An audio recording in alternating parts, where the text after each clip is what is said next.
Greetings friends, welcome. Today we're looking at the Git Amend command, and we're going to use this visual tool here that I've got showing up this graph that allows us to look at the actual changes that are happening live inside the repo, and that will give us a real understanding of what is going on with this command. So this one is got for a different repo, so I'm just going to kick off a new one for an empty repo so we can do this from basics. So if I just kick that off now, we've got nothing in this repo, just a head pointer.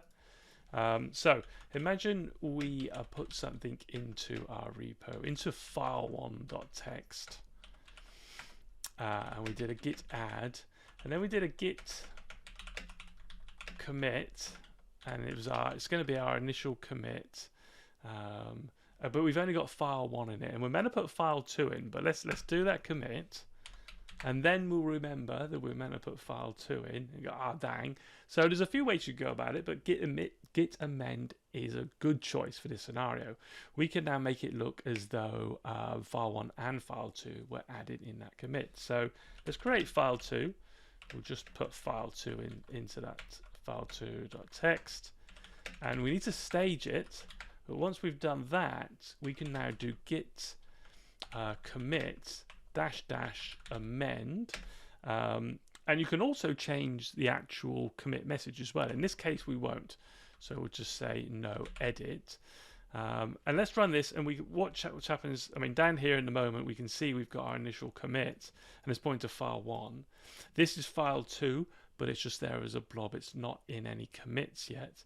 So when we do this, it should now get added to the commit. So let's see what happens in the repo down here as it updates. All right, so here is our new commit. So it doesn't actually change the existing commit.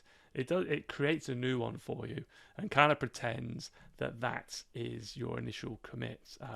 If I look at git log, you'll see there's only one commit here, and it's still the initial commit. It's got a different hash. You can see this one is D846. Our new one is C973.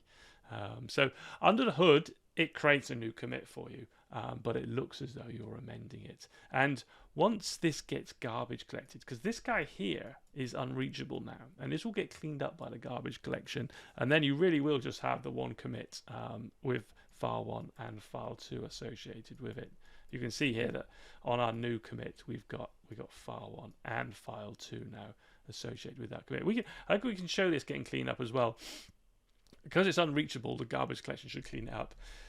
The only caveat there is that it's referenced by the ref log, and that will keep it for 90 days because that's when the ref log will get cleaned. So in 90 days this will get cleaned up, but we can do it quickly now by nuking the ref log.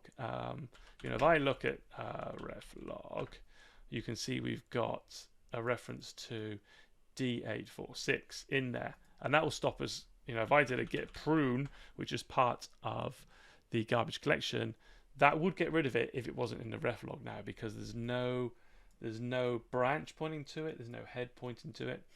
So let's nuke the ref log. So let's do git ref log expire, and we can say expire unreachable now -- all. And if I look at the ref log now, it's empty. And if I run git prune now, so simulating like 90 days from now, this should get cleaned up and disappear, and there it goes. And we're left with this situation, which really looks like amend, promises to be. There's just one commit there, and you've got the two files in there. So there you go, that's Git Amend. A little quick one there. Hope that was interesting. Give me a thumbs up if you liked it, but thumbs down if not. Thanks very much for watching, and I'll catch you next time. Bye.